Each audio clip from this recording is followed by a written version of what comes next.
જય ગૌ માતા મિત્રો, લોકશાહીનું પર્વ એટલે ચૂંટણી અને એમાંય મિત્રો 2024 લોકશાહીના પર્વમાં આપણા એક મતથી સરકાર બને અને જો આપણે મત દેવા ન જાય ને તો આપણે અપાહીશ ને અપંગ કહેવાય. ભલે તમે ગમે એને મત આપો પણ મત આપવો એ બહુ મહત્ત્વની બાબત છે, કારણ કે એમાંય અટાણે યુગ પુરુષ આદરણીય પ્રધાનમંત્રી નરેન્દ્રભાઈ મોદી મિત્રો 75 વર્ષના નહીં 500 વર્ષના પડતર પ્રશ્ન ઉકેલા અને આપણે 100 રૂપિયાના પેટ્રોલ હાટું ઝગમગી છીએ. આપણે ગોપાલન કરવું છે, ગાય આધારિત ખેતી કરવી છે, સનાતન ધર્મને બચાવવો છે, સનાતન સંસ્કૃતિને બચાવવી છે, ગાય ગામડુંને ખેતીને બચાવવા છે. જો આ બધાય કામ કરવા હોય ને તો સૌથી પહેલાં દેશનો હળગતો મુદ્દો છે ઘૂસપેઠિયા.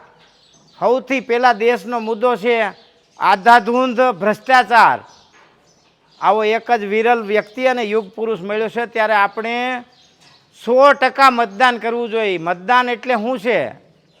એક મતે કેટલાય હાર્યા છે અને એક મતે કેટલાય જીતા છે, અને એવાય દાખલા છે કે જેના પરિવારના 3 જણા મત દેવા ન ગયા હોય ને એક મતે હાર્યા છે. એવા આપણા દેશમાં કેટલાય દાખલા છે.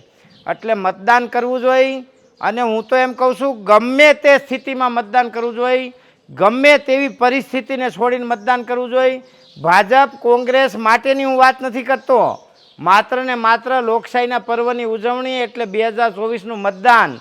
અને 2024ના મતદાનમાં જે મતદાનથી વંચિત રહી જાય, જે જાણી જોઈને વંચિત રહી જાય, જે મત દેવા જ ન જાય, એ માણસ સાચો અપંગ છે. અપંગ એ નથી કે જેને પગ નથી, એ અપંગ નથી. અપંગ તો એ છે કે હાજો નરવો હોવા છતાંય બૂથ પેટીને મતપેટી સુધી ન પૂગે. એ મિત્રો ખરેખર જો મતદાનનો અધિકાર તમને છે અને તમારો એક મત અત્યંત કિંમતી છે, ભલે તમે ગમે એને આપીને આવો પણ મતદાન અવશ્ય કરજો.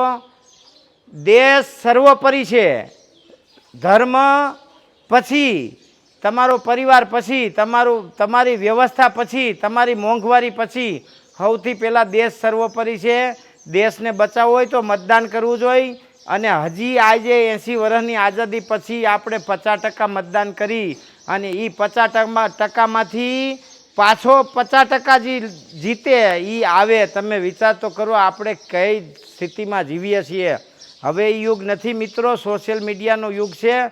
આજ છેલ્લા 10 વર્ષમાં કેટલા કૌભાંડ થયા ને કેટલા ભ્રષ્ટાચાર થયા તમે જોઈ લો. 2G સ્પેક્ટ્રમ, કોયલા ઘોટાળા, આવા અસંખ્ય આપણે કોમનવેલ્થ ઘોટાળો. કોઈ દેશ એવો નથી જે ભારતને ન માનતો હોય. અને આવા સમયમાં જો આપણે મતદાન ન કરીએ તો હું કોઈ પાર્ટીનો ચમચો નથી, પણ નરેન્દ્રભાઈ મોદી છે ને યુગ પુરુષ છે. મિત્રો મારે તમારે ઘરવાળીના ફોન આવે, હાળા હાડુભાઈના બેન બનાવીને ભાણિયાના ફોન આવે. નરેન્દ્ર મોદી એની માને કોઈ દી પ્રધાનમંત્રી નિવાસમાં સ્થાન નથી આપ્યું, એના ભાઈને પ્રધાનમંત્રી નિવાસમાં સ્થાન નથી આપ્યું. એના પરિવારનો એક માણા એવો બતાવો કે 10 દી પ્રધાનમંત્રી નિવાસમાં રોકાણું હોય. આવા સમયમાં અને આવા વ્યક્તિને આ ઘોળ કળિયુગમાં જો આપણે આવા વ્યક્તિને ન ઓળખી શકીએ અને મતદાન ન કરીએ ને તો આપણે ક્યાંક જીવનમાં અધૂરું રહી ગયું છે. માટે મારી આપ સૌને વિનંતી છે કે મતદાન ચોક્કસ કરજો. આવતી 7 તારીખ 7મી મે સવારમાં લાઇનમાં ઊભી રહી જાયજો. અને નરેન્દ્રભાઈ મોદીને એમ થવું જોઈએ કે મારું ગુજરાત, અને એને ગુજરાત પ્રત્યે ગર્વ થવું જોઈએ એવું મતદાન થવું જોઈએ. હું તો એમ કહું છું કે ખરેખર જો ગુજરાતની ધરતીએ નરેન્દ્ર મોદીને મોકલો હોય અને વિશ્વનો નેતા બન્યો હોય ને તો મારે તમારે રાતે ઉઠીને લાઇનમાં ઊભું રહી જવું જોઈએ અને 100% મતદાન થવું જોઈએ. અને તો આપણને ગુજરાતી તરીકે ગર્વ કહેવાય. અને હજી આપણે આ સ્થિતિમાં હજી આપણે તું મેં જ્ઞાતિવાદ જાતિવાદ ઉચાડવા ને પછાડવા ને ખાવા દાવા ને ટાટિયા ખેંચમાંથી બહાર આવી અને એકવાર તો નરેન્દ્ર મોદીનો આત્મવિશ્વાસ વધારીને હોસલો બુલંદ કરીએ, નહીંતર આપણે ઉપર જઈને ભગવાનને જવાબ દેવો જોઈએ. આપણે અયોધ્યા જાવું ને તો આપણી આંખું હેઠી થઈ જાય, એટલે આપણી આંખું હેઠી ન થાય ને એના માટે મતદાન કરવું જોઈએ. અને આ આપણે ઇતિહાસ એનો સાક્ષી છે. વીર પુરુષ વીર શિરોમણી મહારાણા પ્રતાપે આ સનાતન સંસ્કૃતિના નેતાઓ અને રાજાઓને એક કરવા અત્યંત મહેનત કરી હતી અને બિચારા નિષ્ફળ થયા હતા. છત્રપતિ શિવાજીએ અત્યંત મહેનત કરી હતી આ દેશને એક કરવા, અને એવી જ મહેનત અત્યારે નરેન્દ્રભાઈ મોદી કરે છે.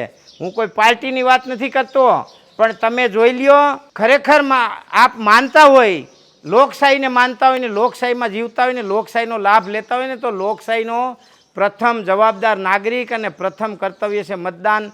માટે આપને મારી વિનંતી છે કે 100% મતદાન કરીએ અને આ લોકશાહીના પર્વ 2024 7 મેને ગુજરાતને ઉમળકાભેર મતદાન કરીએ અને હૃદય નરેન્દ્રભાઈ મોદીની છાતી ગજગજ ફૂલે ને એવું હોય 100% મતદાન કરીએ એવી આપ મારા દેશબંધુઓને મારી નમ્ર અપીલ છે. મારાથી કાંઈ વધારે બોલાઈ ગયું હોય તો માફ કરજો. વંદે ગો માતરમ. ભારત માતા કી જય.